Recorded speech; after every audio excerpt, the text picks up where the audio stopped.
Bendiciones a todos. Hoy quiero tratar un tema, que si bien es obvio para todo cristiano, aún hay muchos no entienden claramente el por qué Jesús tuvo que pagar por nosotros. Antes de comenzar les pido que se suscriban, compartan y comenten el vídeo. Y le den un fuerte like para que YouTube recomiende el vídeo a más personas.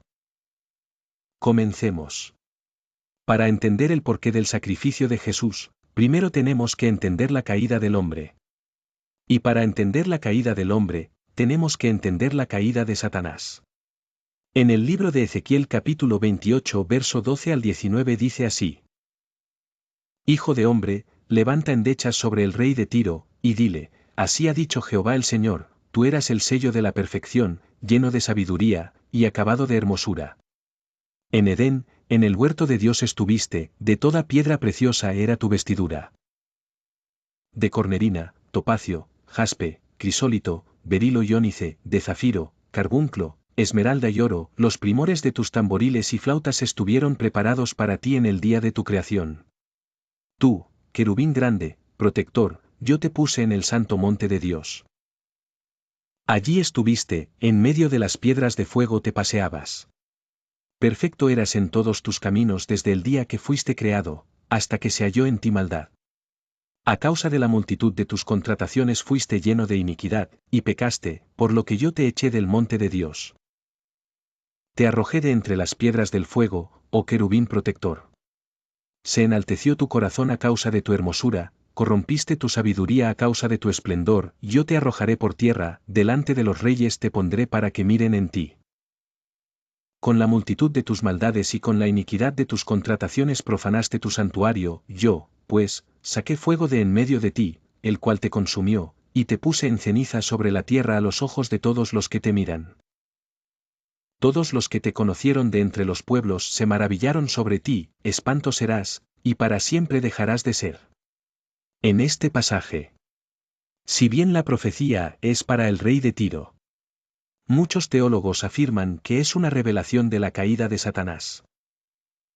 Y si es así, ¿por qué cayó Satanás, o sea ese querubín bello y hermoso? En el libro de Isaías capítulo 14, se hace alusión a la caída de Lucifer en una profecía para el rey de Babilonia. Se describe como Lucifer, el lucero, hijo de la mañana, cae del cielo y es cortado por tierra, debilitando a las naciones.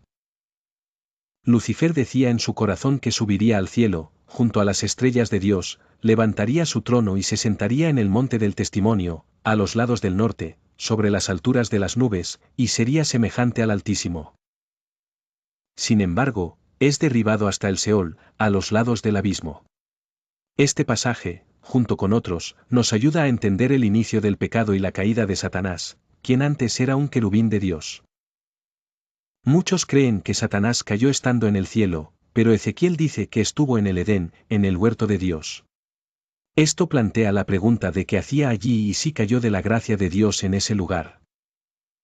La idea de que Satanás cayó en el huerto de Edén parece más lógica que pensar que cayó en el cielo, ya que si hubiera caído en el cielo, ¿a dónde podría subir más alto que el mismo cielo de Dios? Si entendemos que Satanás estuvo en el huerto de Edén y allí se rebeló, tiene sentido que después dijera que subiría al cielo junto a las estrellas de Dios y sería semejante al Altísimo. Deducimos que Satanás estaba en el huerto de Edén y se rebeló contra Dios. Surge la pregunta, ¿qué estaba haciendo allí? Aunque la Biblia no lo especifica, podemos imaginar su propósito. Ezequiel llama a Satanás un querubín grande protector. Se sugiere que debía proteger al ser humano, no de alguien, sino de sí mismo, preservando la santidad y la integridad del humano. En lugar de proteger la santidad del humano, Satanás decidió hacerlo pecar, cortando la unión espiritual que tenía el ser humano con su Creador. El pecado se convirtió para Adán en el veneno espiritual que lo alejaría de Dios para siempre, marcando una separación definitiva entre el hombre y su Creador. Dios no iba a querer que el alma de Adán entrara al cielo, no porque no quisiera, sino porque no podía. El pecado y la santidad no se mezclan. La santidad de Dios repele el alma pecadora de Adán, como imanes con la misma carga magnética que se rechazan. Dios tenía que decidir entre dejar que los humanos existieran lejos de él o hacer algo para limpiar el pecado. Aquí entra el sacrificio de Jesús. Jesús vino en un cuerpo humano porque el ser humano pecó, y debía ser un humano quien pagara el precio por el pecado. Para pagar el precio, alguien debía nacer, crecer, vivir y morir sin pecado, venciendo a Satanás. Si Jesús hubiera venido con todo su poder, Satanás habría dicho que estaban en desventaja.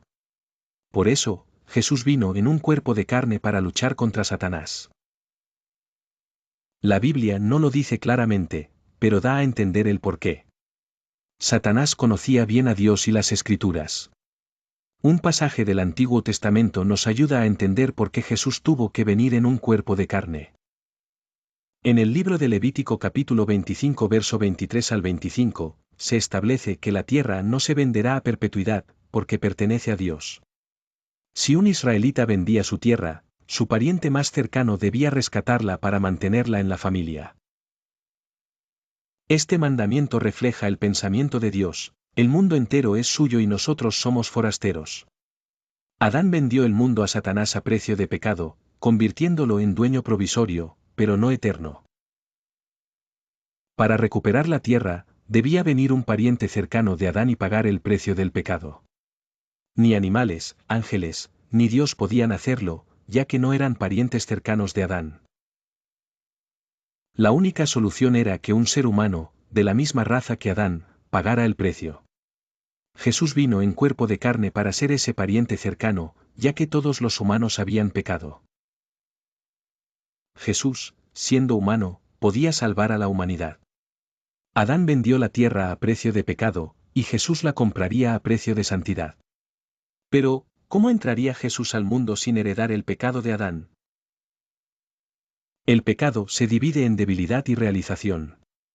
La debilidad proviene de la mujer, ya que Eva fue la que cayó en la tentación. La consumación del pecado está en el hombre representado en Adán.